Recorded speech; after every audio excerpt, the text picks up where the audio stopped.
Welcome to another Round of the Roots, powered by our friends at NoFo Brewing. John Nelson here with you. And for those unfamiliar with the Roots, it's a program where we like to take a look at the grassroots efforts of the game. Could be in your backyard, could be in my backyard, could be in someone else's backyard, could be around the corner, but it could be, as always, around the corner from everywhere.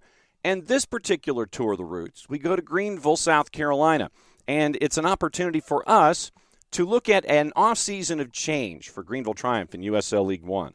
We had the opportunity to catch up with the new head coach for Greenville Triumph, Dave Dixon. We know what it's like for him to see how the game has grown in and around the southeastern United States with all of his various stops.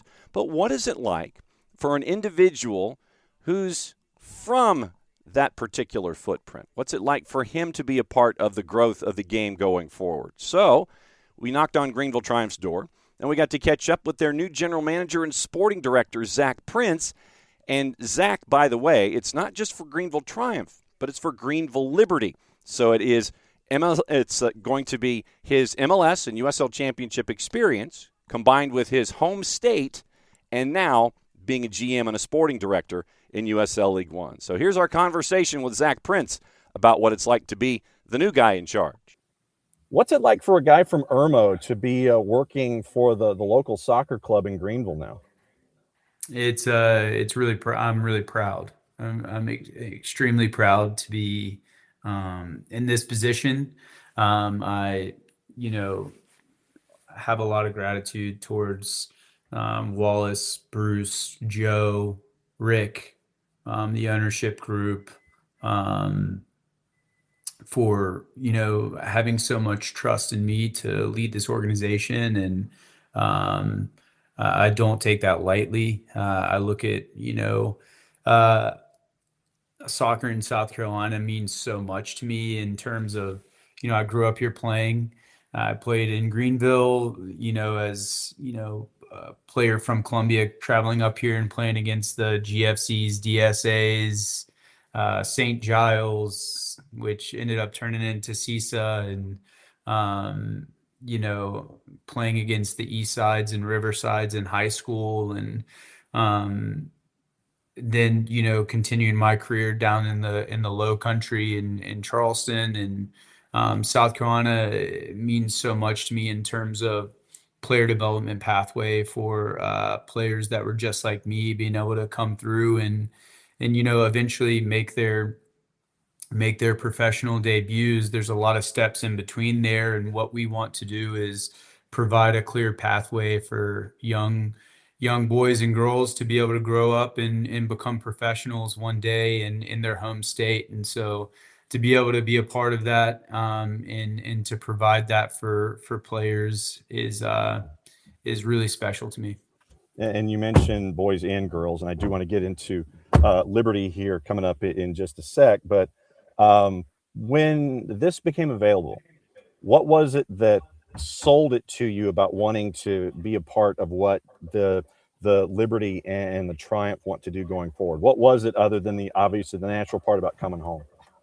Yeah, so I think there's a few things. I come from a technical background where I was a coach for a long period of time and coaching USL and MLS. And throughout that time period, I was, fortunate enough to be a part of a lot of great organizations. And through that, and watching really the landscape of soccer across the United States, and watching the different people that have stepped into sporting director positions, there's not a ton that step in from the technical background, and the ones that do, I think, are, have a leg up in a lot of ways. And the reason that is I think what it feels like to be a coach, and you have empathy for coaches when they're going through certain time periods, and also have a real way to connect with them on a different type of level than other sporting directors might be able to. And so that was one factor where I knew I wanted to be in this position in more of a front office management role. So that's one thing. The next thing, coming back to South Carolina was really important to me and my wife. We want to raise our kids in South Carolina. She's from Charleston. I'm from Irmo. We have a lot of friends in Greenville. We love this area. We love the upstate. And so, it's extremely important to me that our family was able to, come back to South Carolina and we have 3 little girls, and raise them in South Carolina was really important to me and my wife. Um, but also beyond that, when really you're lining up your ambition with what you would like to do with you and your family, and then professionally as well, being with Wallace and Bruce, particularly those two, and seeing what their ambition was for the club and where they want to take it, it lined up exactly right with me. I'm an extremely ambitious person. I want to make this, club the best it can possibly be, and that's being, the best versions of us every day in the front office and on the sporting side as well. And so, it starts really anytime you're doing that, it starts with leadership, and with their leadership and trust in me. I feel like we have a really good opportunity to do that. What do you think are the biggest challenges that you face with Triumph and Liberty there in the upstate, and what are you the most confident about going forward with both of those franchises right now? Yeah, I think the biggest challenge is, first, there's a lot of new people coming into the organization. Our coaching staff and operations is new.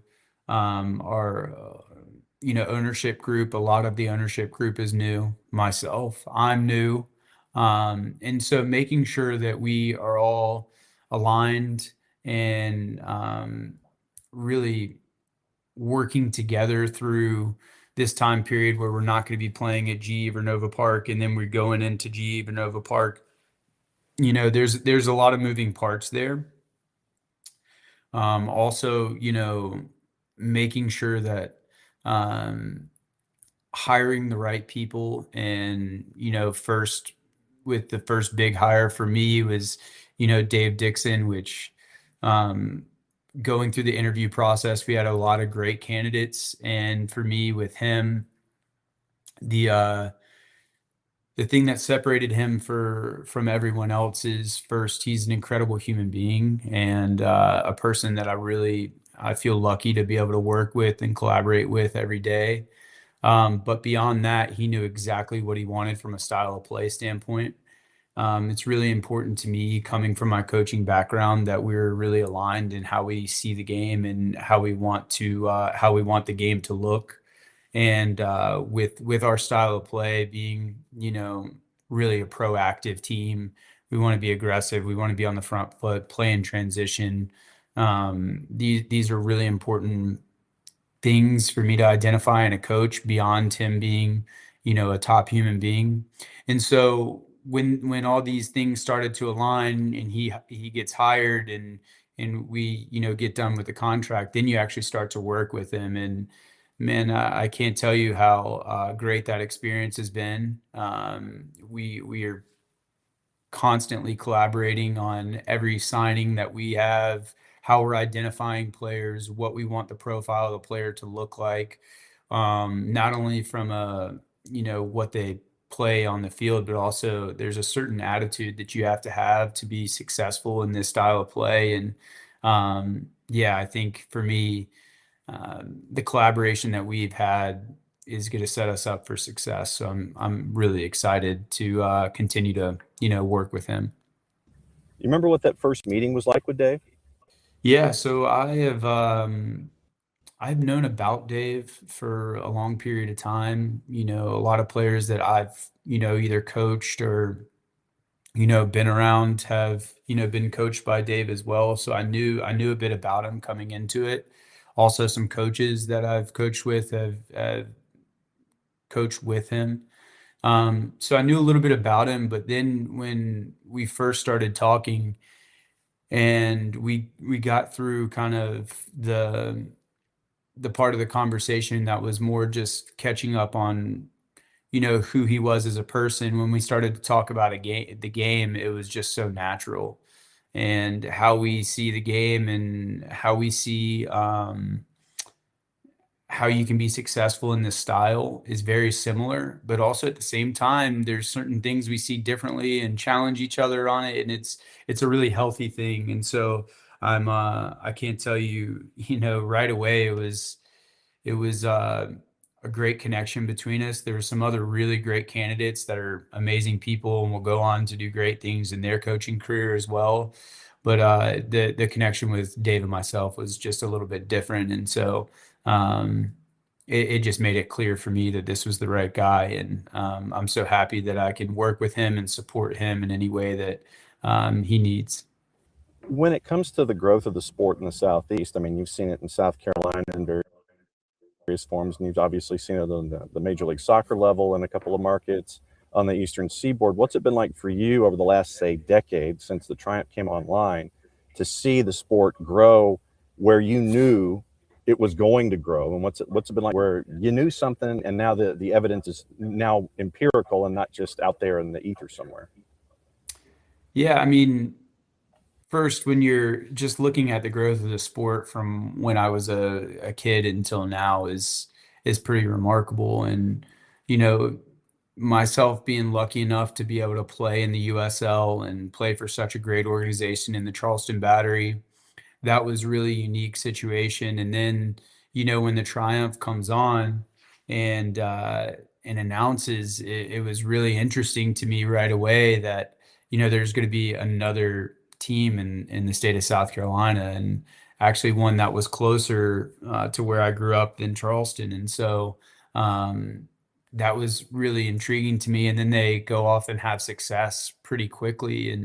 And I was just so happy that a team in South Carolina could come in and, just like the Battery had done early on, establish itself as a clear contender every year in a club that takes itself very seriously in terms of how it wants to compete on the field. And so then, looking at how much they have gone through and how resilient the club has been over the past 8 or so years, and having to move from a few different locations, and now being able to settle down in our own home, that's just amazing to me. What happened with the Charleston Battery Stadium was devastating to me, and they're playing at Patriots Point now, it's a great location. But the idea of having a soccer specific stadium in the state of South Carolina was really important. And when that went away, there was a gap left. And I'm glad that we're able to fill that gap and, have the only soccer specific stadium for a professional team in South Carolina. This is something that sets us apart from anyone. The last question we had for Zach has to do with the Liberty, because remember, it is not just sporting director and general manager for the Triumph, it's Triumph and Liberty. And so I asked him what he sees for the Liberty's future, what it's like to see the women's sport grow, and what he foresees as the next steps in their growth process in not just the South Carolina area, but in women's soccer in general. Yeah, coming from a person, I grew up, uh, it was just me and my mom, so a single mother that worked, more than one job constantly and supported me through my, career, not only as a player, but as just she was everything to me as far as helping me shape my life. And then, now being a husband and a father of, three little girls, it's really important to me that we have a clear outlet for girls to look up to and aspire to be in the sport of soccer, and really building community around that. And so we had, some exciting news that's, coming up, and I look forward to announcing that, and hopefully we announce that soon. But I'm really excited about the trajectory and what women's soccer can look like, and not only in Greenville in the upstate area, but for the state of South Carolina. I think it's hopefully we can be in a space that really sets us apart.